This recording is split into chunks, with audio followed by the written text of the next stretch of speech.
Mesdames, Messieurs, chers amis, bonjour.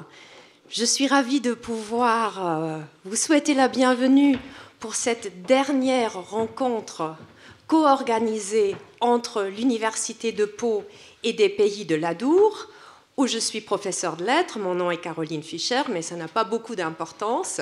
Mon rôle, c'est tout simplement donc pour vous présenter, sans vraiment les présenter, Monsieur Manoni, donc le traducteur de Hitler, et mon collègue, maître de conférence en littérature comparée, Hans Hartje de l'université. Donc, pour vous dire à quel point je suis ravie de cette collaboration entre les idées mènent le monde et l'université de Pau et des Pays de l'Adour, mais cette fois-ci, il y a quelque chose de très particulier. Cette rencontre se fait en collaboration avec et grâce à l'Institut Heinrich Mann, qui existe depuis plus de 30 ans à Pau. Et je vais passer pour un mot d'accueil le microphone à Paul Seelinger, qui en est le président, en vous souhaitant une excellente après-midi.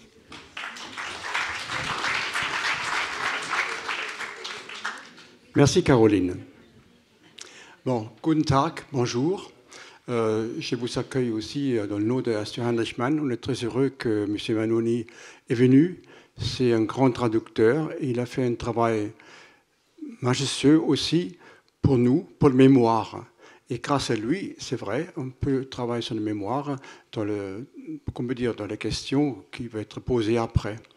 Bon, merci d'être venu, cher Olivier, et merci de travailler avec nous, Hans. Alors, beaucoup de plaisir. Tout à l'heure, vous pouvez venir pour faire signer le livre au stand Heinrich Mann, c'est le stand A11. À tout à l'heure.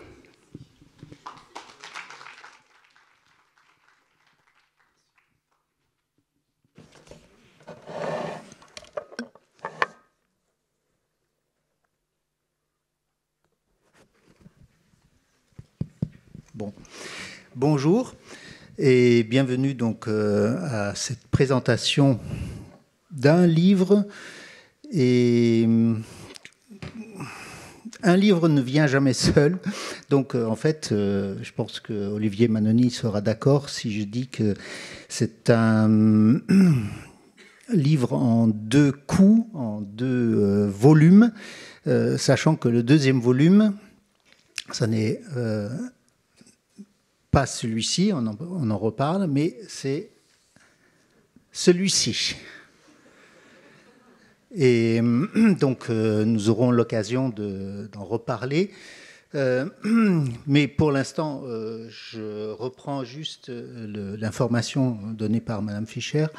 Il y a donc une collaboration entre les idées mènent le monde, la ville et l'université. Et je suis heureux de la représenter, donc au même titre que certains de mes collègues qui interviennent donc sur d'autres sujets, sachant qu'à l'université, on a évidemment énormément de disciplines, de matières, et donc j'enseigne la littérature comparée, comme Caroline, et je pense que la transition est toute faite parce que Olivier Manoni est donc traducteur de l'allemand.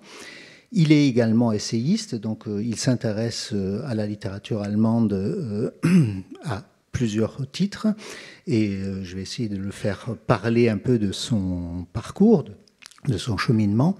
Et de mon côté, donc, en tant que comparatiste, évidemment, je m'intéresse à la traduction, au parcours des œuvres, des textes entre un pays et son pays voisin, en l'occurrence, et aussi dans le temps. Et nous avons cette fois-ci un auteur qui est mort, heureusement, si je puis dire, et une occasion, et là il faut peut-être un petit rappel technique, c'est qu'il y a ce qu'on appelle les droits d'auteur.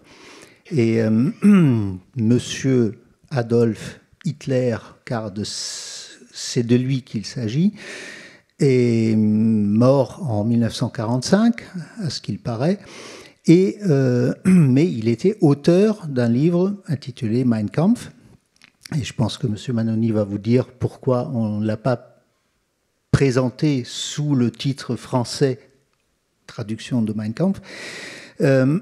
Et ensuite, il y a 70 ans qui se sont écoulés sans qu'il y ait une guerre, du moins officielle. Et en 2015,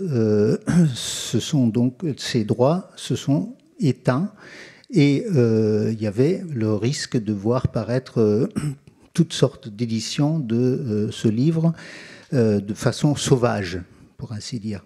Et je pense que là aussi, Olivier Manoni est bien placé pour nous raconter comment ce texte est arrivé, donc, en l'occurrence sous cette forme-là, qui est la version française d'une édition pareillement critique en allemand, parue début 2016, donc immédiatement pour s'assurer qu'il y avait au moins un texte brut dans sa forme allemande et accompagné d'un appareil dit critique qui permettait à chaque lecteur souhaitant comprendre les tenants et les aboutissants de ce texte-là, de se faire une opinion fondée.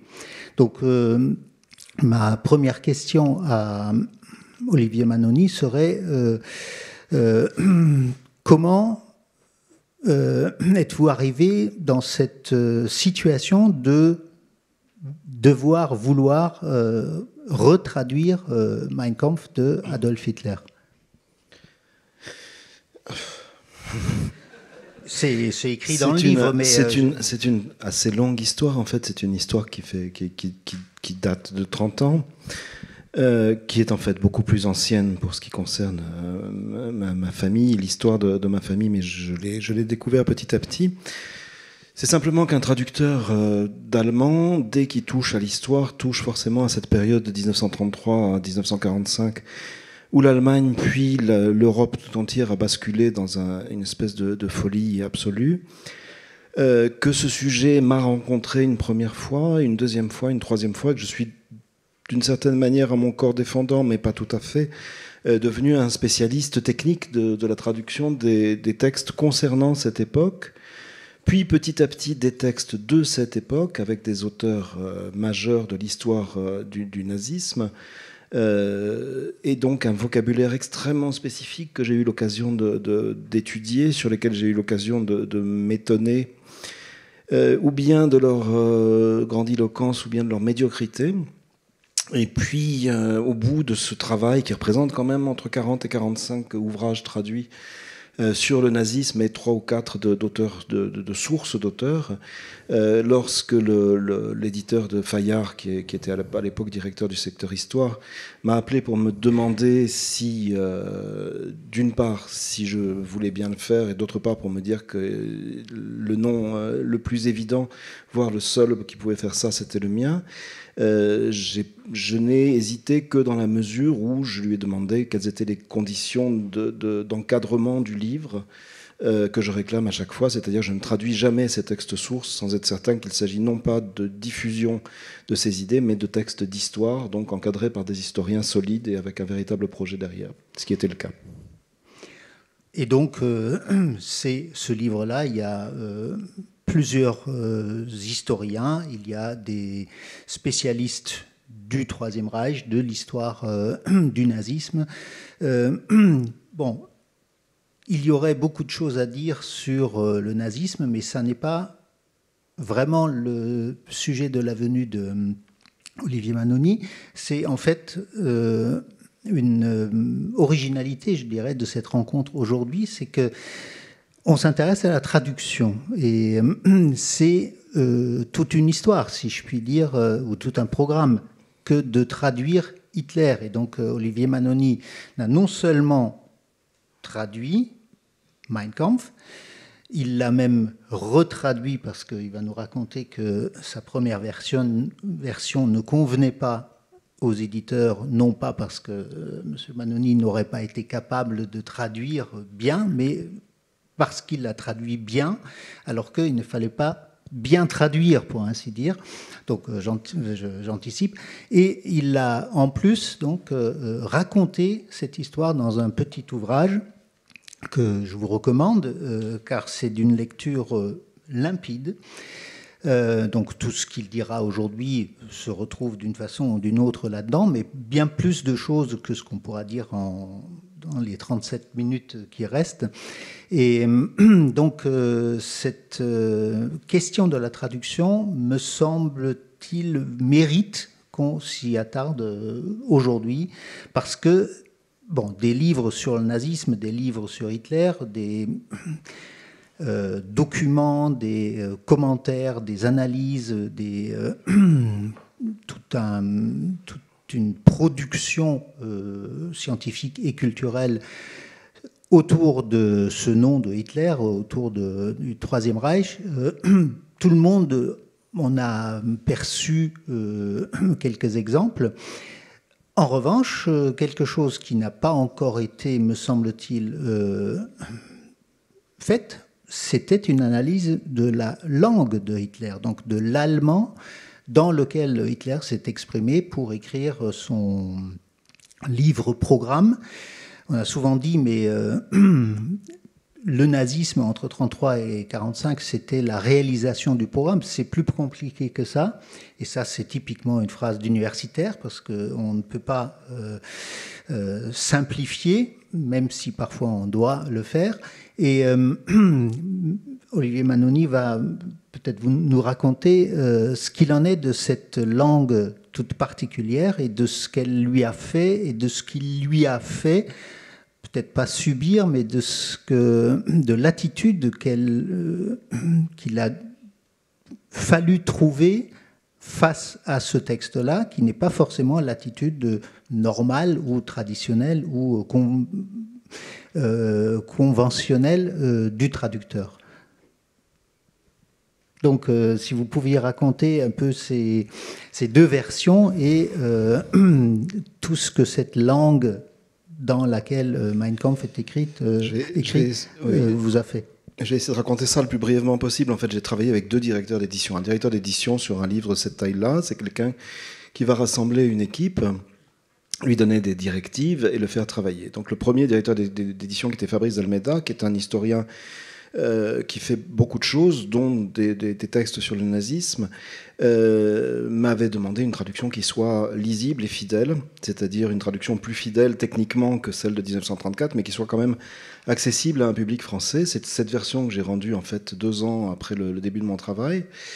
Fabrice d'Almeida est parti, ma traduction est restée dans un tiroir pendant 1 année à peu près. J'en étais pas mécontent, je dois le dire, parce que au bout de 2 ans, je pouvais plus supporter ce texte. Enfin, je le supportais déjà assez peu avant.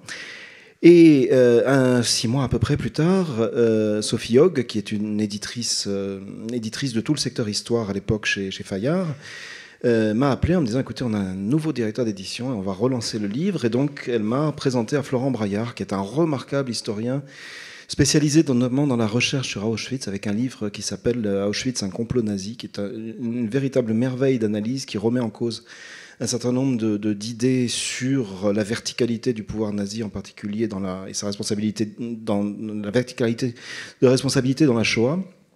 Et m'a dit avec un grand sourire, écoutez Olivier, votre traduction est très bien, mais voilà, on veut autre chose. Je me suis douté que la catastrophe allait arriver. Effectivement, la suite était assez terrible. Il me dit, on veut le texte exactement.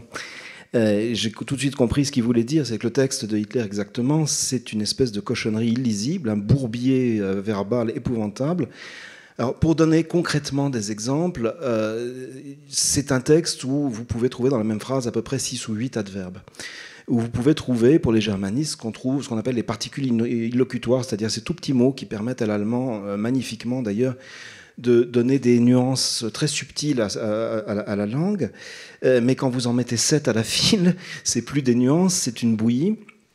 Et puis des phrases interminables et surtout d'incroyables contradictions logiques articulées d'une manière complètement fallacieuse par d'autres adverbes qui étaient censés rétablir une logique dans le texte. C'est un peu, enfin, je vous donne un exemple qui n'est pas tiré de Mein Kampf, mais c'est des phrases du type « il fait beau, donc les voitures s'arrêtent au feu rouge ». C'est à peu près ce qu'on trouve dans ce livre sur des phrases de 7 lignes, et avec, vous pouvez rajouter 7 adverbes dans la même phrase, vous tombez là-dessus. Et Florent Braillard m'a dit, voilà, c'est exactement ce qu'on veut, parce qu'il a eu l'intuition que j'ai comprise, un peu après, quand j'ai recommencé mon travail, il avait l'intuition que la forme du texte était peut-être encore plus importante que le fond, et qu'en tout cas, elle permettrait à l'énorme équipe d'historiens qui a travaillé sur le livre, vous l'avez dit, il y avait des historiens, mais il y avait aussi des philologues, il y avait des germanistes, il y avait des spécialistes de la littérature, il y avait toutes sortes de professions. Il y a une 50aine de personnes qui ont travaillé à l'établissement de Historiciser le mal, ce gigantesque livre que vous avez là. Donc une immense équipe qui a travaillé pour encadrer ce bouquin avec l'idée qu'un texte, non pas calqué de l'allemand sur le français, ça aurait été épouvantable, mais une véritable traduction absolument fidèle du texte, avec toutes ces aberrations, avec toutes ces maladresses, avec toutes ces lourdeurs, produirait un résultat. Ce travail, je l'ai mené pendant 4 ans à peu près, avec l'équipe, en collaboration presque permanente. Il est sorti un peu tardivement à cause du Covid, mais il est sorti, et en fait, c'est après coup qu'un éditeur m'a dit « mais vous n'avez pas envie d'écrire là-dessus ? Si vous voulez, on déjeune après-demain ». Et le surlendemain, quand je suis allé le voir, j'avais le plan devant moi, parce que tout était dans ma tête. Et en fait, j'avais effectivement, pendant mon travail, conçu ce petit essai, qui est une analyse du texte de Hitler, qui est un récit aussi sur les démêlés assez violents qu'on a pu avoir avec des hommes politiques à l'époque et avec quelques autres personnes, et sur ce que j'appelle les échos lugubres, c'est-à-dire sur ce dont je me suis aperçu au fil de la traduction, c'est que ce que je traduisais et dont j'étais absolument persuadé que c'était du passé, était en train de remonter à la surface autour de moi d'une manière extrêmement concrète, extrêmement précise, avec des mots qui revenaient, et en particulier pendant la dernière campagne présidentielle. Et je consacre le dernier chapitre de mon livre à ce que j'appelle les échos lugubres ou les remontées d'égout. Donc, le sommaire de ce petit livre, mais grand dans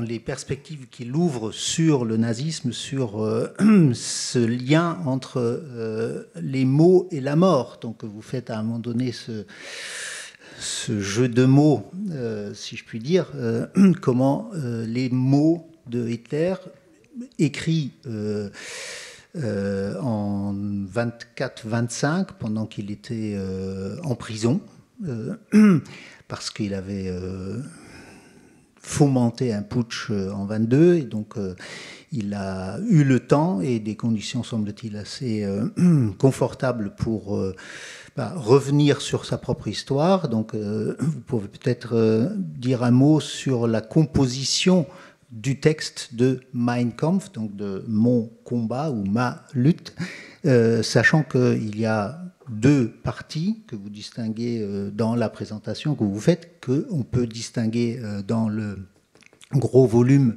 que j'ai ici.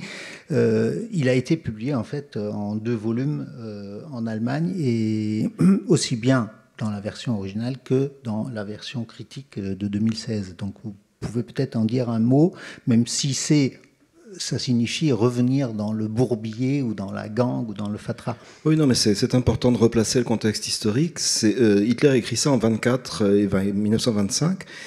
Après ce putsch minable qui a été une catastrophe absolue à Munich, le putsch du 23 novembre, qui a totalement raté. Et il se retrouve donc en prison, une prison très luxueuse. Il est le patron de la forteresse du Landsberg où il est emprisonné, et lui-même un nazi, et va lui autoriser absolument tout ce qu'il veut. Donc il est en cellule ouverte, il a à côté une salle où il peut travailler, et une salle où les gens peuvent lui rendre visite. Donc il se retrouve avec une immense table pleine de cadeaux, de victuailles, etc. Et il a à côté Rudolf Hess, qui va prendre note de ses textes et l'aider à les mettre sur papier. C'est pendant cette période qu'il fait la première partie. La première partie, c'est une partie très autobiographique où il raconte à la fois son histoire et l'histoire de la naissance du mouvement nazi, du NSDAP. La partie franchement autobiographique, c'est-à-dire sur sa propre personne, est une espèce de panégyrique assez épouvantable, totalement mensongère, c'est-à-dire qu'il invente tout ce que la légende a rapporté sur le pauvre homme, par exemple, sur la pauvreté de Hitler, est une vaste plaisanterie. Hitler a effectivement été très pauvre. Je ne prends qu'un seul exemple pendant un moment. Il s'est retrouvé dans un foyer pour sans domicile fixe où il a commencé à vendre des barbouillages avec un repris de justice, et il affirme que c'est parce qu'il venait d'un milieu populaire. En fait, Hitler a été à un moment très riche parce que lors du décès de sa mère, il a hérité d'une très grosse somme qu'il a littéralement claquée en quelques semaines, et après, effectivement, il s'est retrouvé à la rue. Et ça, c'est le travail des historiens d'expliquer ça autour de cette autobiographie qui est mensongère d'un bout à l'autre. C'est un tissu de mensonges qui tente d'en faire un héros à la fois de l'Allemagne et du mouvement nazi, alors que c'était quand même un tout petit bonhomme. Et l'autre partie concerne l'histoire du mouvement nazi, où là aussi il se met très en valeur, et il met aussi beaucoup en valeur ce mouvement, qui était un mouvement extrêmement violent, avec des idées très radicales, et dont on en a vu la suite concrète. La deuxième partie est plus théorique, même si la théorie vient déjà dans la première partie, avec notamment un chapitre sur la race qui est assez épouvantable, et présente en fait le projet de Hitler pour l'Allemagne à venir.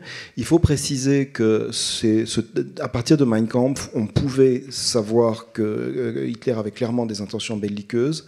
On pouvait savoir que Hitler et son mouvement débordaient de racisme et d'antisémitisme. On pouvait savoir qu'il glorifiait la violence à tous les niveaux et qu'il la pratiquait. Mais en 1924 et 1925, la Shoah en tant que telle, l'extermination des Juifs, des Tziganes, etc., n'est ni pensée ni envisagée par le mouvement nazi, et donc ne figure pas du tout dans Mein Kampf. C'est plus tard que ça va s'installer. Par contre, on trouve dans Mein Kampf les germes racistes et antisémites et les germes de la violence qui vont déboucher directement sur l'extermination de 6 millions de juifs, de 400 000 tziganes, des homosexuels, des handicapés mentaux, etc. Voilà. Donc c'est un livre où les mots, effectivement, annoncent la mort. Je me permets une petite citation. Bon, à la page 79, Olivier Manoni écrit: Mein Kampf compte environ 700 pages denses, réparties sur 2 livres et 27 chapitres. Le premier est essentiellement consacré à une hagiographie, donc c'est ce qu'il vient de raconter, et de mensonges destinés à faire passer pour un héros et un visionnaire un homme qui, de punk viennois ayant flambé son héritage, s'est érigé en idéologue et en tribun pour esprit faible. Donc ça vous donne une idée de la manière dont il arrive à Olivier Manoni de s'exprimer. Je dois dire que jamais l'idée ne me serait venue de qualifier Adolf Hitler de punk, mais à la réflexion, c'est assez bien vu, et ça nous permet peut-être aussi de faire le lien entre le passé, qui n'est peut-être pas si passé que ça, qui ne passe pas, pour paraphraser l'autre titre, et ce présent dont Olivier Manoni est extrêmement préoccupé, à savoir donc ce retour un peu, et même pas du refoulé, mais ces phénomènes, je pense qu'on peut les résumer dans le mot populisme, donc, auquel on assiste depuis quelques années.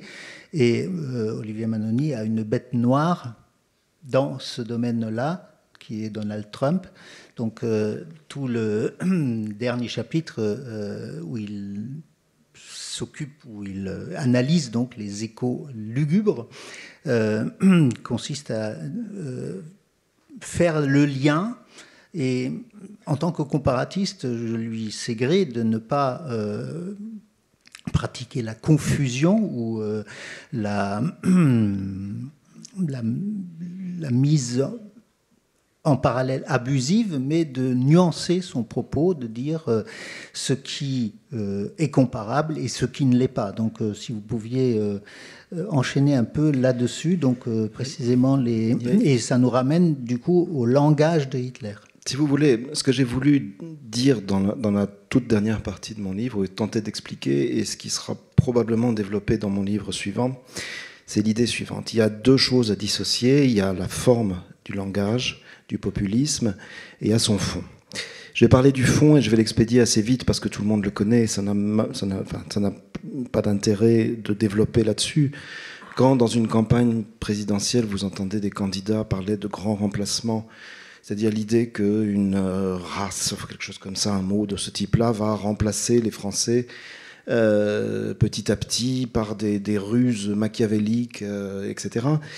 Bon, quand vous avez lu le 11e chapitre de Mein Kampf, qui n'utilise pas le mot grand remplacement, mais qui explique que les Juifs sont à la tête d'un complot mondial qui vise à remplacer les Allemands, à la fois par le pouvoir des journaux, à la fois par voie sexuelle, en pervertissant les jeunes Allemands ou les jeunes Allemandes, et que le but c'est de priver les Allemands du pouvoir sur leur pays, vous frissonnez. Ça, c'est le premier point. Dans cette campagne présidentielle, il y a eu des termes qui ont été employés d'ailleurs un peu partout, qui m'ont vraiment fait horreur, et je pense que si la France ne se ressaisit pas, et si elle ne réfléchit pas à ce qui s'est passé à ce moment-là et aux termes qu'on a employés, on va au-delà de catastrophes sans nom. Ça, c'est pour le fond, et je crois que je ne m'étendrai pas, c'est suffisamment clair. Sur la forme, il y avait autre chose qui m'intéressait beaucoup, et je le dois effectivement à la réflexion de Florent Braillard. Je me suis aperçu qu'en fait, il y avait un trait commun entre un certain nombre de phénomènes, et un aspect fondamental de la langue qu'utilise Hitler dans Mein Kampf, c'est la confusion. On a été persuadé en 1924, quand ce livre est sorti, les Allemands se sont dit, mais regardez ce bouffon, il n'est pas capable d'écrire 2 phrases, comment voulez-vous qu'un type pareil arrive au pouvoir ?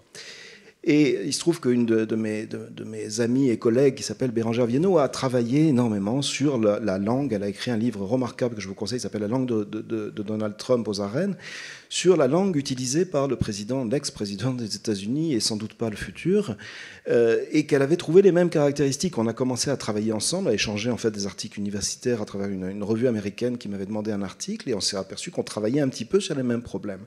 De quoi s'agit-il ? Il s'agit en fait d'idées qui sont non pas défendus par des arguments rationnels et logiques, mais qui sont défendus dans la confusion du langage pour aboutir dans une confusion totale des démonstrations, qui ne sont plus dès lors des démonstrations, mais des sophismes ou des syllogismes, aboutir à la fin de ces démonstrations à des choses d'une simplicité absolue, qui sont violentes, qui sont racistes, qui sont haineuses en général, et qui arrivent à mobiliser des foules qui n'ont pas la capacité d'analyse et qui en plus se laissent hypnotiser par ces discours extrêmement confus qui ont l'air d'être des discours cultivés, des discours reposant sur un savoir.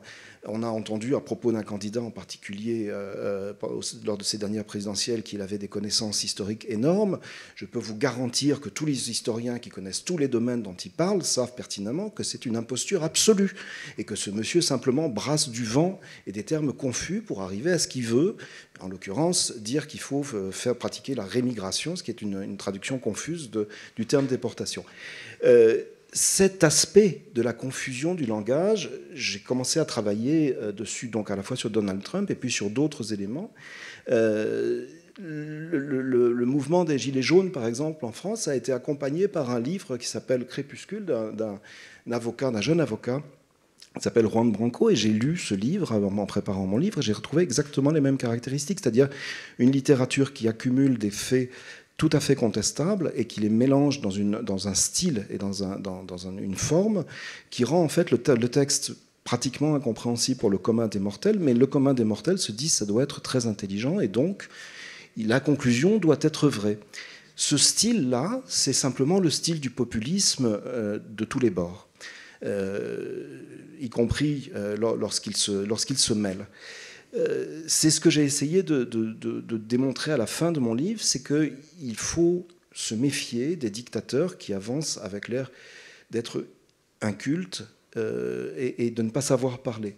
Il y a un texte absolument magnifique de Thomas Mann qui date de 1934, donc après l'arrivée au pouvoir de Hitler, qui reprend cette idée qu'on a eue en Allemagne que Hitler était un pauvre type, qui était incapable d'écrire, incapable de penser, qui n'aurait jamais aucune action politique en dehors de son petit cercle de skinhead, hein, je continue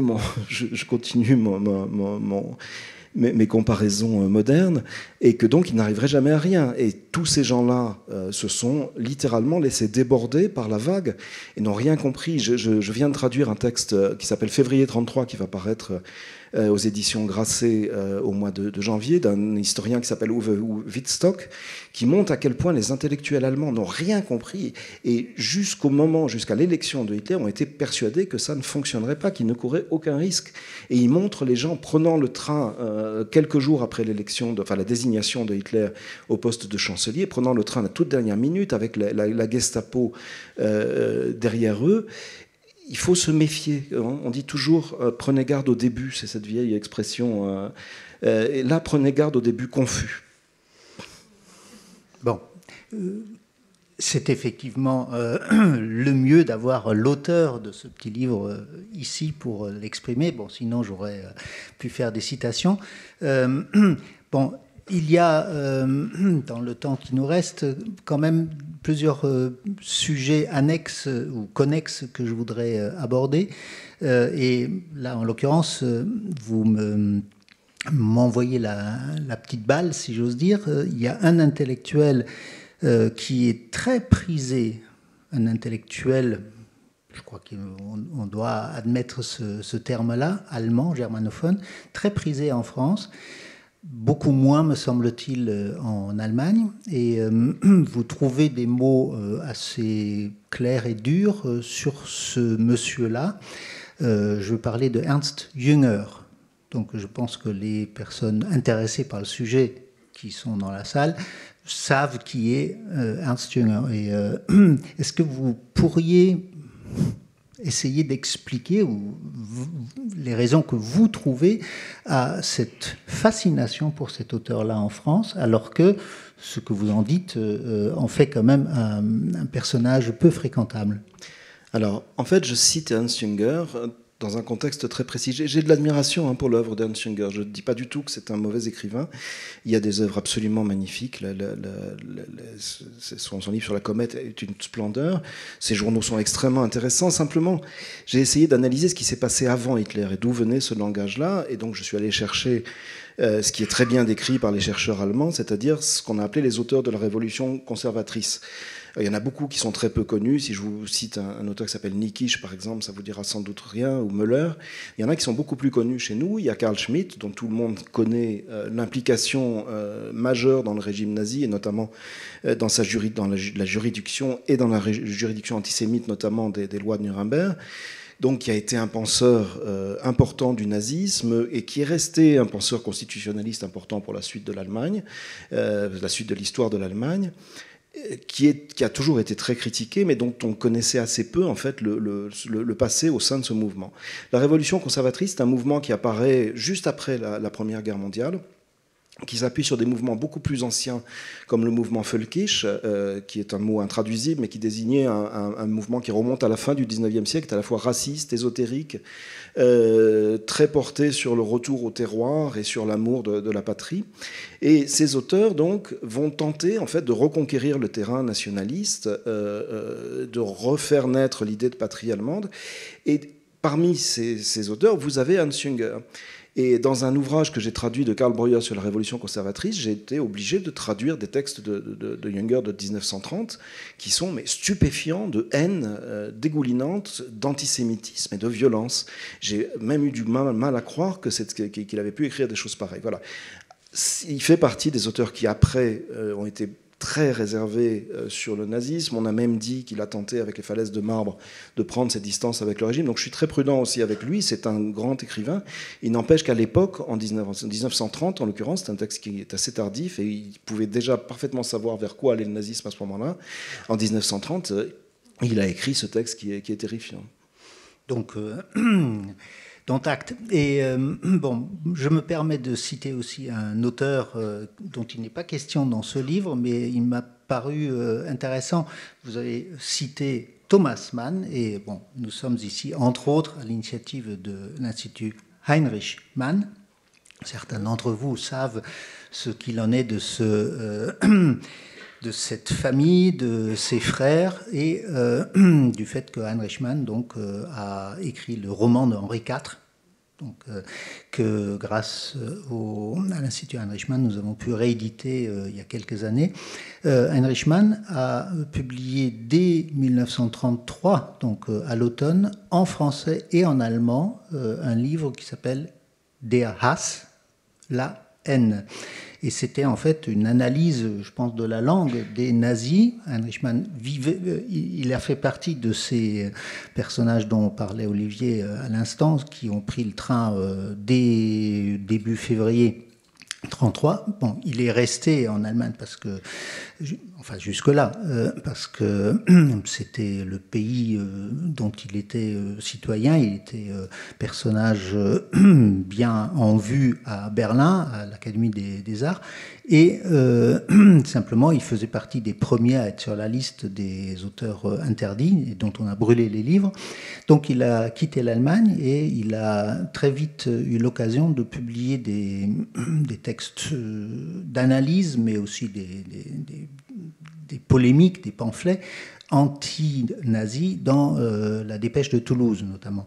Et donc, fin 1933, il a publié ce livre en 2 versions, en 2 langues, écrit en allemand et en français, La haine der Hass. Vous voulez en dire quelque chose ou... Je vais vous avouer que je ne le connais pas. D'accord. Je vais être très franc. Non, mais c'est... bon, Olivier Manoni il m'a parlé de sa bibliothèque qui va déménager bientôt. Mais il va y trouver sa place très prochainement. Et donc, il va découvrir ce livre-là. Bon, pour ce qui est de Thomas Mann, puisqu'il l'a cité, je peux lire peut-être quelques lignes qu'il cite dans le petit livre. Un texte de 1938, Frère Hitler, c'est le titre. Ce gaillard-là est une catastrophe.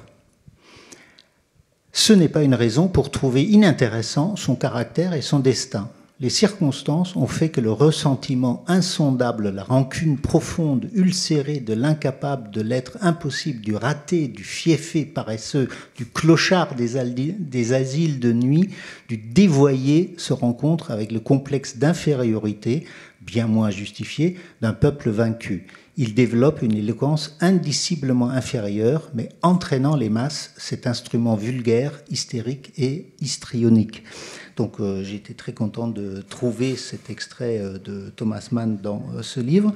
Et on ne va pas plus peut-être parler de Thomas Mann, mais d'un autre témoin qui est devenu un peu célèbre beaucoup plus longtemps après, mais qui a vécu en tant que juif plus ou moins caché en Allemagne, c'est Victor Klemperer.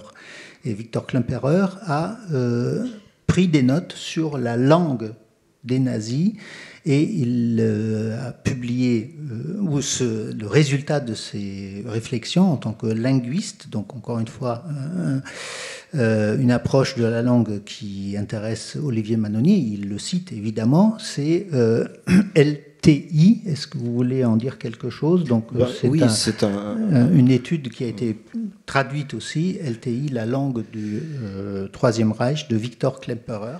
C'est l'ouvrage absolument fondamental pour toute personne qui veut comprendre ce qui s'est passé dans la langue allemande à cette période. Peut-être que juste rappeler que le nazisme a tellement dévoyé la langue allemande, l'a tellement tordue, l'a tellement violée, qu'après la guerre, elle était devenue pratiquement inutilisable et que, par exemple, les écrivains faisant cette constatation se sont réunis en 1947 pour essayer de refonder totalement une littérature, de refonder une langue.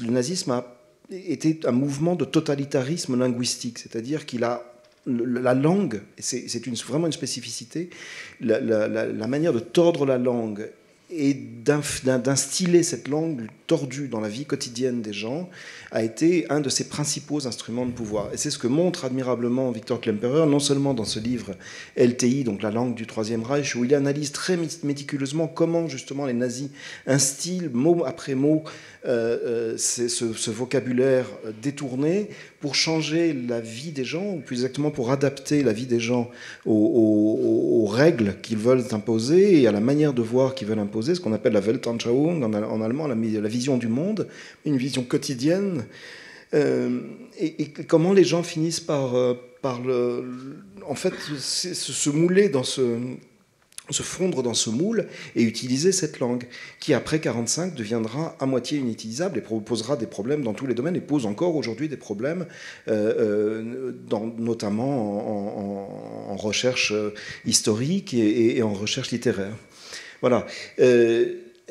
Victor Klemperer a écrit aussi un journal, et c'est sur la base de ce journal qu'il a écrit LTI plus tard après la guerre, qui est absolument extraordinaire. Je vous conseille notamment très vivement un livre qui est à mon avis fondamental, qui s'appelle Mes soldats de papier, qui est la première partie du journal de Klemperer, où il décrit simplement la manière dont lui vit ça, c'est-à-dire ce que ça lui fait, ce que vous parliez de ce que vous disiez tout à l'heure à propos de mon livre, qu'est-ce que ça me fait. Et il y a un passage absolument bouleversant, je reviens aux débats monstrueux qui ont eu lieu lors de la dernière présidentielle, sur les prénoms. C'est-à-dire que lui, qui s'appelait Victor, qui avait un prénom allemand, on lui a dit, mais vous n'avez plus le droit, justement, parce que vous n'êtes pas allemand mais juif, vous n'avez plus le droit de porter ce prénom-là, et vous avez le droit de choisir entre 3 prénoms, je ne les connais plus par cœur, il y a 3 prénoms pour les hommes, 3 prénoms pour les femmes, et tous les juifs devaient choisir un de ces prénoms-là. Ce n'est pas la peine non plus que j'insiste sur les échos qu'on a avec ça aujourd'hui, mais Klemperer a été, je crois, celui qui a le mieux montré de très loin à quel point cette espèce de pieuvre linguistique mangeait petit à petit la vie et le cerveau des gens. Ce sont des livres absolument indispensables si on veut comprendre cette période. Et j'ajoute simplement pour finir qu'il y a 2 livres très importants qui sont sortis très récemment, celui de Frédéric Joly sur LTI et celui de Georges Didier Huberman. Ce sont 2 livres tout à fait magnifiques. Bon, le temps avance. Il y a une autre référence qui est dans le livre d'Olivier Manoni, et là encore, je pense que vous la connaissez, mais il en dit des choses qui m'ont paru lumineuses. C'est le film Le Dictateur de Charlot, de Charlie Chaplin. Est-ce que vous pourriez en dire quelque chose par rapport à la langue, bon, en l'occurrence non pas verbale, mais une autre langue dont vous dites que Charlie Chaplin a été l'analyste le plus perspicace de Hitler. Chaplin avait tout compris, je crois, si je ne m'abuse, que Le Dictateur date de 1938. Ma mémoire des dates n'est pas toujours extraordinaire, mais Chaplin avait parfaitement compris d'abord ce qui allait se passer, et surtout comment fonctionnait Hitler, c'est-à-dire que le fond, au bout d'un moment, n'avait absolument plus aucune importance. Et quand il montre Hitler faisant ses discours, il le montre braillant, hurlant, ce qui était tout à fait le cas. Hein. Mais ce qui est intéressant pour les germanistes, c'est qu'est-ce qu'il lui fait dire. Et en fait, il lui fait dire 2 mots, Wiener Schnitzel, Sauerkraut.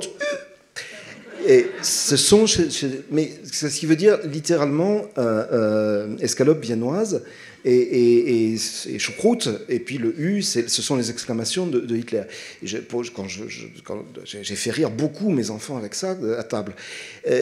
Mais c'était pas du tout anodin. C'est-à-dire qu'en fait, il avait parfaitement compris que le fond n'avait pas d'importance. Et il y a une deuxième scène dans Le Dictateur où il a compris la violence formelle du langage de Hitler. C'est celle où Anna et Charlot se retrouvent dans la rue parce que tout d'un coup on est en 1936, ils pensent que ça y est, c'est fini, ils ont entendu dire que les mesures antisémites allaient être levées, ce qui était effectivement le cas pour le temps des Jeux Olympiques, enfin levées, atténuées.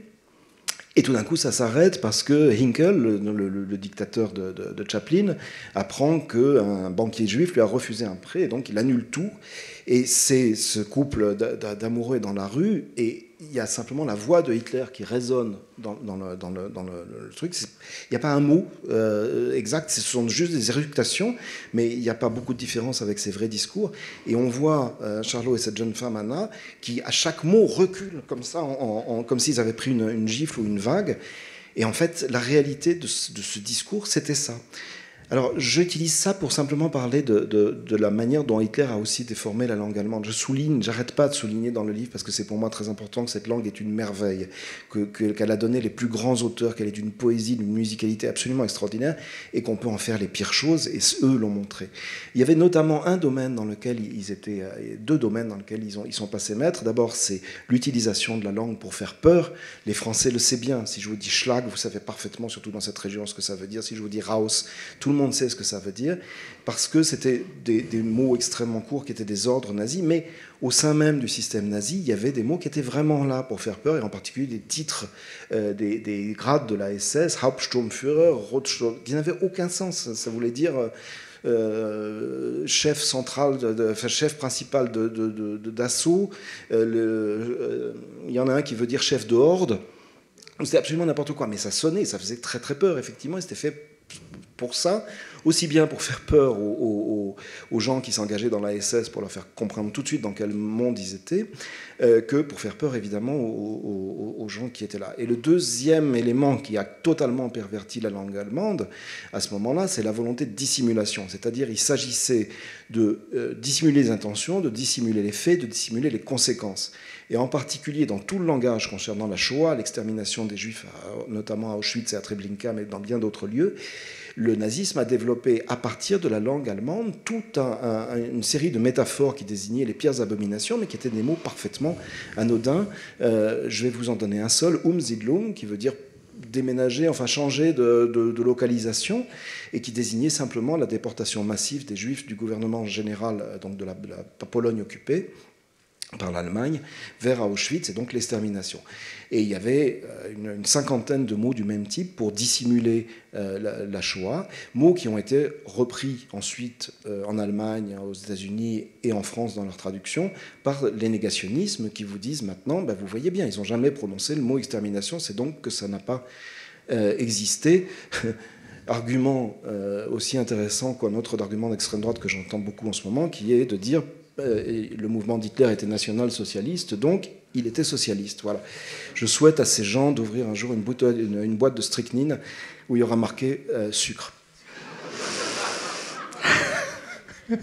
Bon, il nous reste 2 minutes avant qu'on vous donne la parole à vous. Vous pensez bien que j'ai été très sensible aux louanges quand même que Olivier Manoni fait de la langue allemande, qui est donc capable du meilleur comme du pire. Ça, probablement toutes les langues le sont, mais il se trouve que la langue allemande est la mienne, ma langue maternelle, et je suis littéraire, donc je profite quand même de cette minute qui nous reste pour évoquer un écrivain de langue allemande qui a été particulièrement touché par la Shoah, dans la mesure où ses parents, sa famille a disparu dans les camps, c'est Paul Celan. Et il me semble peut-être bienvenu de terminer cet entretien sur cette œuvre-là. Une poésie qui est probablement intraduisible dans son essence même si quelqu'un comme Jean-Pierre Lefebvre a quand même très très bien. Fait des merveilles. Paul Celan, qui est venu vivre en France après la Seconde Guerre mondiale, qui est devenu francophone, qui a enseigné l'allemand, mais aussi écrit toute son œuvre après la Seconde Guerre mondiale, et il l'a écrite en allemand. Et il a lui-même dit il ne faut pas que je laisse cette langue au bourreau. Donc un choix pour un poète extrêmement courageux et significatif, me semble-t-il. Je conclurai simplement sur un truc personnel dont j'ai parlé au début. Mon père, qui a été tué dans un bateau après la fin de la guerre avec les Allemands en 1940, a passé, mon père, dont le père, a été tué dans un bateau, a passé la totalité de son existence à apprendre Rilke par cœur. Voilà, c'est marqué 0000. Et on m'a dit que maintenant, il y a un autre compte à rebours qui va se déclencher de 15 minutes où vous aurez la possibilité de prendre la parole. Merci.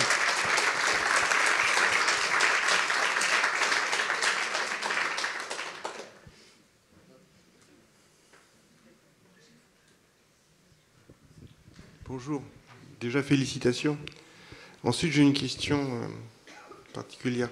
Comment sort-on émotionnellement indemne de 4 ans d'un tel compagnonnage, la deuxième traduction dont vous avez parlé? Comment c'est possible de sortir indemne, et émotionnellement? Je ne dis pas intellectuellement, parce que je pense qu'intellectuellement, on peut mettre peut-être de côté un certain nombre de choses, avec un regard critique, c'est votre métier, mais émotionnellement, comment c'est possible?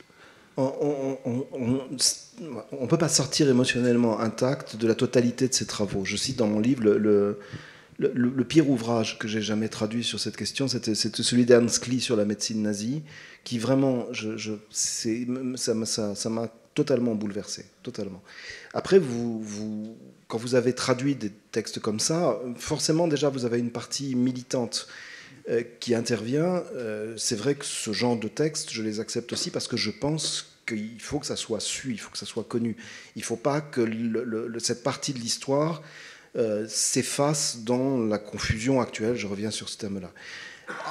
Après, de Mein Kampf, comment on sort, c'est compliqué. Un traducteur, sa vie, enfin une partie de sa vie professionnelle, c'est le maniement du langage. On est habitué plutôt à traduire des belles choses, à traduire des choses intéressantes, à traduire des choses intelligentes.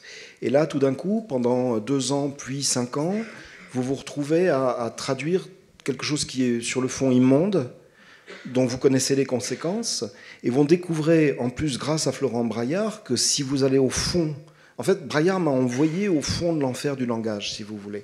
Il m'a dit, il faut aller creuser là-dessous, et j'ai vraiment... j'étais le Nibelung, hein, je veux dire, j'étais au fond de la grotte, et à ramasser ce qu'il y avait. Et le plus difficile, c'est d'arriver à se dire, j'ai devant moi un langage. Et il faut que je l'analyse, et il faut que j'arrive à rendre ça, et il faut que j'arrive à expliquer ça. Le rendre, c'est ce que j'ai fait en faisant la traduction. L'expliquer, c'est ce que j'essaie de faire avec mon livre, parce que je pense que c'est un modèle de langage qui est profondément pernicieux et dangereux. Alors, ça va répondre à votre question, c'est que quand vous travaillez avec ça, vous travaillez un petit peu avec de la dynamite, et en plus, elle ne sent pas bon. Donc il faut d'abord se laver, c'est important. Il y a une purification à faire quand on sort de ce genre de travail. Il faut penser à autre chose. Heureusement, je faisais d'autres choses en même temps. Et il faut faire très attention à une chose, c'est que côtoyer ce genre de choses peut vous rendre fou, mais totalement fou. Il y a beaucoup d'auteurs. Ernst Klee a arrêté après ce livre. Il a arrêté sa carrière d'historien qui était très brillante. Ernst Nolte, dont vous avez peut-être entendu parler, était un très brillant historien sur le nazisme qui tout d'un coup a dérapé totalement et s'est mis à expliquer qu'en fait les camps de la mort c'était pas si grave que ça parce que c'était une conséquence du léninisme en 1917 et qui est devenu un révisionniste de la pire espèce. J'ai encore plein d'autres exemples. Et puis le danger qu'il y a, si vous voulez, c'est de devenir paranoïaque, c'est-à-dire de les voir partout. J'ai travaillé un jour avec un écrivain qui avait passé 2 années terribles en immersion dans les milieux néo-nazis allemands. Vraiment en immersion, c'est-à-dire qu'il était là il avait annoncé qu'il faisait un reportage sur eux, mais il avait une caméra cachée, donc il faisait des interviews et en fait il filmait le reste. Et j'ai fait un livre que j'ai traduit, on l'a fait ensemble et je l'ai traduit avec lui. Et après je suis parti, parce qu'il voulait faire un livre sur sa famille en Bohème, je suis parti avec lui en Tchécoslovaquie. Et ce garçon qui s'appelait Michael, qui était extrêmement gentil, partout où on allait, il me regarde, il me dit « Regarde, il y en a un là ». Et je me suis dit, mais il est devenu complètement fou. Et je pense qu'il l'était un peu, effectivement. C'est-à-dire qu'il était dans une paranoïa totale. Sauf que juste avant de franchir la frontière tchécoslovaque, on a voulu prendre un déjeuner à la frontière. Et il a ouvert la porte, j'ai vu devenir livide, il a refermé la porte, il me dit, on va ailleurs, ils sont là. Je lui ai dit, écoute, bon, Michael, ça va. J'ai ouvert la porte et au fond, il y avait un drapeau nazi et 40 skinheads à l'intérieur. Voilà. Donc il faut arriver... Alors dans les autres cas, en fait, il confondait des punks, hein, pour reprendre mon expression, avec des skinheads néo-nazis qui ont un habillement et un comportement tout à fait particulier. Mais là, effectivement, il y avait une très forte résurgence du mouvement néo-nazi à l'époque, qui heureusement a été résorbée. Voilà. Donc il ne faut pas devenir paranoïaque, il ne faut pas voir des nazis partout. Après, il est très difficile aussi, comme je l'ai dit, de ne pas voir dans cette espèce de terrible confusion mentale qu'on a en ce moment dans le débat politique, et pas seulement en France, hein, ça vaut dans toute l'Europe, ça vaut aux États-Unis, les prémices de ce qui s'est passé en Allemagne avant 1933, où l'incapacité de discuter de manière rationnelle, où la primauté absolue de l'émotionnel dans tous les domaines permet, par exemple, à un animateur de télévision très connu de dire il faut vivre avec son temps, la justice expéditive, c'est ce qu'il faut maintenant. Vous voyez ce que je veux dire ? Le lien, il est là. Je ne dis pas du tout que l'animateur en question est un nazi, je dis qu'il ouvre des portes qui sont abominablement dangereuses. D'autres questions ? Oui, bonjour, je voudrais vous re-questionner, vous avez utilisé le mot de confusion. Pour vous avoir écouté, mais peut-être par intermittence étant en voiture, il me semble que vous aviez commenté la distinction à faire éventuellement entre confusion fatale, du fait de la bêtise ou la confusion interne verbale, écrite ou orale, de la confusion voulue, pernicieuse, maligne, oui. Chez deux auteurs, si on peut dire, Hitler, et puis il me semble que vous aviez commenté Trump ou peut-être un autre invité. Tout à fait, la question qu'on se pose, mais que se posent tous les commentateurs, que se pose aussi Bérangère Viennot à propos de Trump, c'est est-ce que c'est volontaire ou pas? Est-ce que c'est juste de l'incapacité? Et franchement, ni elle ni moi n'avons de réponse précise. Ce qui est certain, c'est que c'est un instrument dont ils se servent. Ça, c'est très clair. Hitler, pour citer l'exemple que je connais moi bien, Hitler est parfaitement capable de faire des phrases et des chapitres d'une efficacité effroyable. Je raconte dans mon bouquin que lorsque le premier directeur d'édition m'a fait venir, avait lu ma traduction, il y avait les historiens qui étaient là, il a pris la fin de la dernière partie, la toute fin du livre, où Hitler part dans une espèce de passage wagnérien, genre l'arrivée du bateau de Lohengrin, dit les rideaux se fermèrent, le mouvement prenait son vol. Et c'est un passage extrêmement bien écrit, très efficace, et tellement efficace que j'ai vu ce directeur d'édition le déclamer devant moi. Et je me dis, mais qu'est-ce que j'ai fait? Bon, en fait, j'avais fait mon boulot, c'est-à-dire que j'avais rendu les deux. Mais le travail que m'a fait faire Florent Braillard après m'a permis de préciser le reste.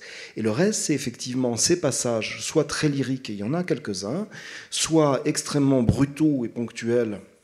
Et là, il y en a une infinité qui arrivent après des passages pratiquement hypnotiques. C'est-à-dire qu'il Hitler ressasse sans arrêt en mélangeant tout, en rajoutant, je vous l'ai dit, on a l'impression qu'il fait une pâte et qu'il verse tout ce qu'il a autour de lui, et qu'à la fin, il sort un petit pain en disant, voilà, c'est ça. Vous ne savez pas ce qu'il y a dedans, vous ne comprenez pas, vous constatez simplement qu'il y a un petit pain, et le petit pain, malheureusement, chez Hitler, en général, c'est la haine de l'autre, et en particulier la haine du juif, mais pas seulement. Quand il parle de l'éducation, quand il parle de la culture, quand il parle de l'étranger, en particulier de la France, ces types de paragraphes totalement confus, totalement d'explications, ressemblent à des raisonnements. Ils en ont le goût, ils en ont la couleur. Dès qu'on analyse réellement ce que c'est, et c'est ce que m'a fait faire Florent Braillard, j'en suis infiniment reconnaissant, vous apercevez que ce ne sont pas des raisonnements, que ce sont des successions de syllogismes très mal ficelés et entrecoupés de mots qui permettent des glissements sémantiques sur lesquels, perdus dans la masse, parce que c'est très très long, chaque phrase est gigantesque et il y a 5-6 phrases qui se ressemblent en plus, qui se succèdent, vous n'êtes plus capable de réfléchir. Et ça reprend ce que je disais tout à l'heure sur l'utilisation du confusionnisme aujourd'hui, notamment dans le discours complotiste, qui utilise exactement les mêmes techniques. J'étais avec Florence Aubenas au festival VOBF, je lui ai fait la démonstration sur son métier. Si vous accumulez 10 faits dans 10 phrases différentes, 10 faits totalement invérifiables et en plus pas très bien exprimés, et qu'à la fin vous posez une question, sur la base desquelles votre interlocuteur est incapable de répondre parce que les 10 faits, il faudrait qu'elle prenne des heures pour les vérifier les uns après les autres, et en plus pour comprendre le fond des phrases, vous avez produit une démonstration qui est une fausse démonstration. Et pour finir de répondre à votre question, est-ce que c'est volontaire ou pas? Je suis incapable de vous le dire, mais ça a été efficace. André. Oui, merci pour votre présentation. Je me posais la question de savoir comment les historiens qui ont encadré le livre de Mein Kampf, pour qu'il ne soit pas jugé directement sur le langage de Hitler, comment ont-ils pu dynamiter? Est-ce qu'ils ont montré toutes les confusions qu'il peut y avoir dans le texte? Alors, leur travail a consisté, d'une part, à commenter mon travail, c'est-à-dire à dire, voilà, il emploie tel terme ici, tel terme là, et c'est pas le même sens, et il faut bien vérifier que c'est pas, bien comprendre que c'est pas la même chose. Ça, c'est le premier point. Deuxième point, ils ont fait un travail d'historien, qu'on appellerait aujourd'hui un travail de debunker, c'est-à-dire qu'ils ont pris chaque fait cité par Hitler. Je suis né là, c'était telle région. Ah ben non, c'était pas cette région-là, et surtout elle faisait pas partie du contexte politique donné. Ma mère est morte en me laissant dans la misère. Ben non, elle est morte en laissant un gros héritage qui l'a flambé. Et ce travail-là, qui est exactement le travail qu'on devrait faire sur chaque discours complotiste dans toute l'histoire, les historiens l'ont fait à 25 personnes principalement, 5 grands historiens entourés d'une myriade je vous l'ai dit, de toutes les disciplines universitaires, plus de doctorants qui faisaient un travail très minutieux sur les notes, a consisté en fait à tout démonter. C'est-à-dire qu'ils ont vraiment autopsié ce livre pour l'encadrer. Tal Brutman, l'historien Tal Brutman a eu dans le Monde une très très belle expression. Il a dit, ils ont recréé la Torah. On peut peut-être montrer, juste pour que les gens comprennent ce que je veux dire, juste montrer l'intérieur. C'est-à-dire que vous avez... Pardon. Alors, je vais essayer de trouver ça, voilà. Ça, ce sont les introductions. Déjà, le texte il y a une très grande introduction préliminaire et chaque chapitre est introduit. Et ensuite, quand vous avez le texte de Hitler, il est littéralement entouré de notes, enchâssées. Il y a des pages beaucoup plus spectaculaires que ça encore. Voilà. Vous voyez, vous avez d'un côté des notes philologiques, de l'autre côté des notes historiques. Et il est absolument impossible de lire ce texte sans lire ce qu'il y a autour, et qui est à la fois un commentaire et une négation du texte lui-même. C'est un travail d'historien qui est un travail qui ouvre, à mon avis, des voies méthodologiques absolument extraordinaires. C'est-à-dire que si on travaillait sur tous les textes sources avec cette minutie, je pense qu'on arriverait à avoir à la fois des connaissances supplémentaires tout à fait intéressantes sur un certain nombre de sujets, parce qu'il n'y a pas que le nazisme, et d'autre part à développer ce qu'ils ont commencé à faire, une méthodologie de travail de groupe extrêmement minutieux qui pourrait, sur certains textes, être extrêmement profitable. Voilà comment ça s'est passé. Donc c'est un démontage systématique, si vous voulez, du texte qui rend le texte... Christian Ingrao avait une formule extraordinaire dans une émission de Daniel Schneiderman sur Arrêt sur Image. L'idée, si vous voulez, c'est que ce texte a toujours eu une espèce de pouvoir maléfique d'aura autour de lui. Comme une espèce de grimoire brûlant que personne n'ose toucher parce qu'on pense qu'il reste dangereux. Il reste effectivement dangereux.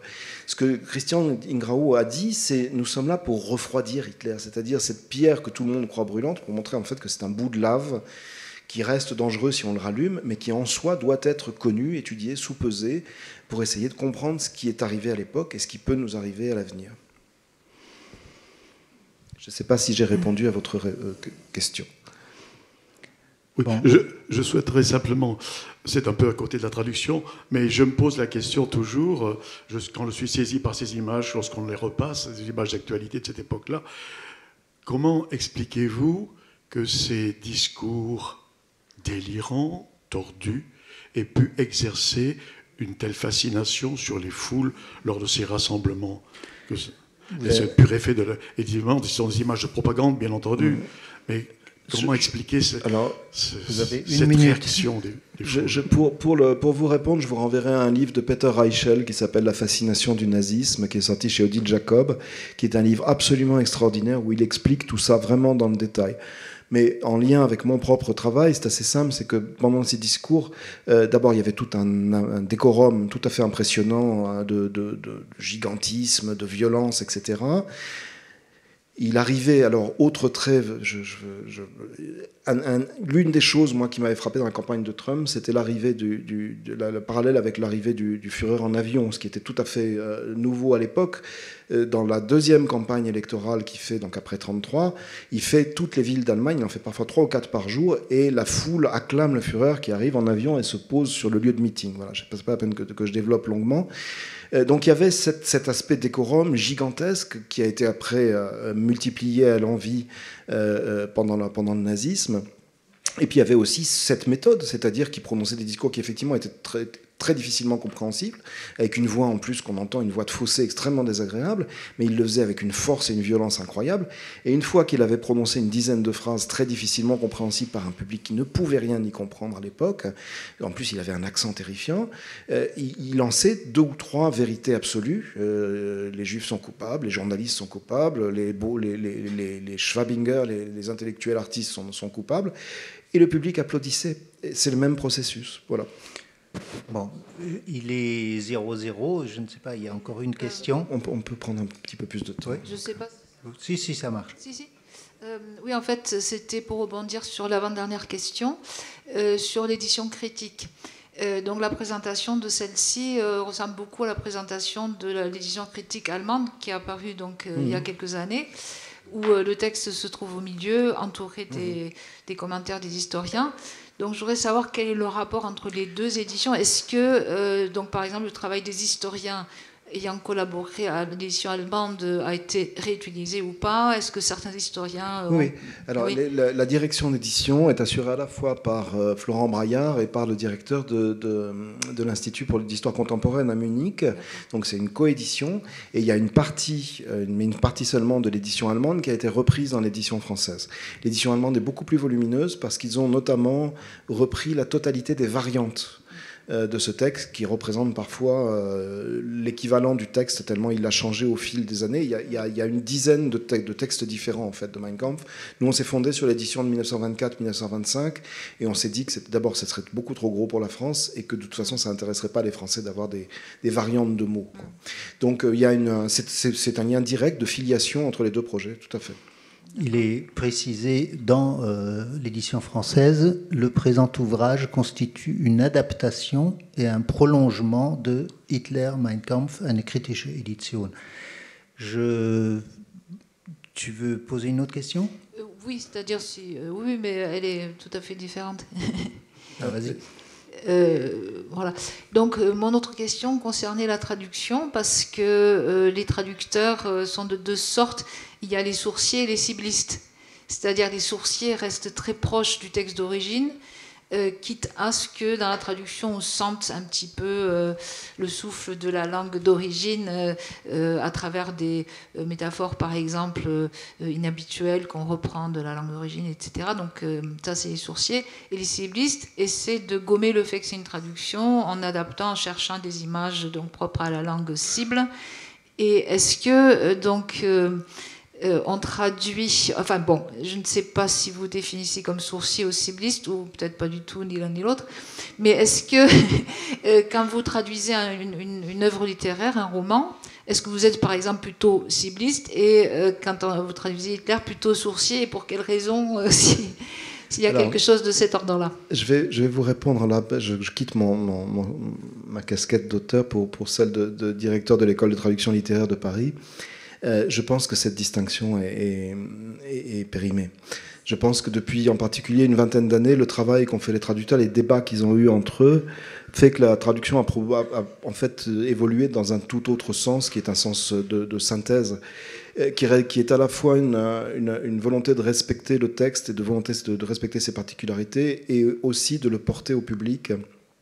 Donc je pense que, franchement, je pense que cette distinction est en train de disparaître et qu'il y a autre chose qui se passe. Voilà. Pour vous répondre quand même, quand vous faites un texte comme celui-là, bien sûr, vous travaillez tellement sur le texte source qu'on pourrait qualifier ça de sourciste, mais je me méfie beaucoup de ce terme, quoi. Voilà. Je pense franchement que cette distinction est en voie de disparition parce qu'on a inventé autre chose. Quand vous regardez les travaux de ces 15-20 dernières années, quand vous regardez ce que fait par exemple Olivier Lelay sur le Dublin-Alexanderplatz, il recrée un univers, mais c'est à la fois extrêmement fidèle au texte de Dublin et extraordinairement créatif sur le plan de la traduction. C'est-à-dire que les traducteurs aujourd'hui cherchent à recréer les sources par la créativité dans leur propre langue. Voilà, c'est ce que je veux dire. Sur le plan, c'est vraiment une synthèse des deux qui s'est mise en place petit à petit. C'est ce qu'on enseigne à nos étudiants. En tout cas, c'est vers ça qu'ils vont. Et c'est ce qui est, je pense, le plus productif, parce qu'on évite les écueils des deux. C'est-à-dire que ça permet de garder à la fois les spécificités. Oui, tout à fait, mais je m'en doute. Mais voilà, donc je pense que cette distinction, qui a été un débat assez brutal d'ailleurs à l'époque, est en voie d'extinction. Voilà. Bon, je pense... Oui, j'ai une question simple de traduction. Est-ce que vous traduisez le mot « goth » avec 2 T de la même manière que le mot « goth » avec un seul T? Et deuxième question, est-ce que le mot « goth » avec un seul T peut être associé aux Elohim? Je dois dire que je ne vois pas le sens de le rapport avec Mein Kampf. Je pense que Hitler n'a pas voulu être contre les Juifs, il a voulu les renvoyer en Israël. Non, ça c'est totalement faux, monsieur. Je vous arrête tout de suite, c'est absolument faux. Ah bon? Pardon, je ne sais pas d'où sort cette thèse, mais c'est absolument faux. Non. Ah bon? C'est absolument faux. Il a envisagé à un moment de les envoyer mourir à Madagascar. Oui, mais en second. D'abord en Israël, les Anglais n'ont pas voulu. Ensuite, à Madagascar, ça n'a pas pu se faire. Et alors, il est arrivé... Non mais, attendez, on va préciser les choses. Hitler délire en permanence sur beaucoup de choses. Donc... De toute façon, il s'agit toujours, c'est pour ça que j'ai parlé de remigration tout à l'heure, l'essentiel c'est d'évacuer les gens. Et évacuer est aussi une traduction d'un terme nazi. Soit vous dites, oui, éventuellement ça serait leur patrie, mais franchement dans Mein Kampf, il n'y a rien de précis là-dessus. Soit vous dites, on les envoie dans un endroit où ils vont être bien, c'est pas dans Mein Kampf non plus, ça a été un projet qui a été développé après, qui consistait à envoyer effectivement le peuple juif à Madagascar dans des conditions où la mort était absolument certaine. C'était un premier projet d'extermination et pas de déplacement. Soit vous dites, on n'y arrive pas, donc il y a deux solutions, la Shoah par balle dans l'Europe centrale menée par les Einsatzgruppen, c'est-à-dire que vous massacrez systématiquement tous les shtetl juifs. Et dernière solution, quand la Shoah par balle n'est plus suffisante, l'extermination industrielle à Auschwitz, Treblinka et les autres. C'est ça l'histoire du nazisme. Il n'y a pas ils ont envisagé de les mettre ailleurs. Non, c'est une volonté d'expulser et d'exterminer. Mais le Premier ministre Menahem Netanyahu, enfin je ne sais pas trop bien le dire, a lui-même reconnu que Hitler voulait renvoyer les Juifs en Israël et que ce sont les Arabes qui n'ont pas voulu... Monsieur, je vais vous arrêter. D'abord, la parole de M. Netanyahou, qui n'est pas un historien, mais un politicien, n'est pas... oui, mais il est fils d'histoire. Non, d'accord, mais ça, vous ne pouvez pas vous fonder là-dessus pour refaire l'histoire, premièrement. Et deuxièmement, je vais vous dire malheureusement que vous êtes en train de me fournir un très bon exemple de ce que j'ai dit depuis tout à l'heure. Donc, je propose d'arrêter le débat ici. Permettez-moi juste d'une part, attirer votre attention sur le fait que l'édition allemande, qui est donc à l'origine de l'édition française, qui est plus ample, est en ligne. Donc vous avez la possibilité de la consulter par Internet sans acheter les deux volumes. Olivier Manoni m'a dit tout à l'heure qu'il y a un projet de mettre l'édition française également, l'édition critique française également en ligne. Bon, pour l'instant, ce n'est pas fait. Donc, et peut-être troisième élément, c'est que d'une part, aucun éditeur ne fait du bénéfice sur cette affaire d'édition, mais tous les gains sont reversés à la fondation Auschwitz-Birkenau. Et d'autre part, les éditeurs ont décidé à qui en fait la demande au nom d'une bibliothèque d'offrir l'exemplaire à cette bibliothèque. Donc moi, je l'ai prise à la bibliothèque universitaire. Il y a actuellement à la librairie L'Escampette, qui est le partenaire de l'Institut Heinrich Mann, je crois plusieurs exemplaires que vous pourrez éventuellement acheter. C'est pas donné, mais c'est, si j'ose dire, pour la bonne cause. Et dernier point, donc je pense que Olivier Manoni sera heureux d'une part de signer des exemplaires de son livre au stand de Heinrich Mann à 11, juste au-dessus, et d'autre part, éventuellement, continuer à discuter avec vous dans un cadre un petit peu différent, mais par respect pour les techniciens, on doit arrêter là. Merci à vous.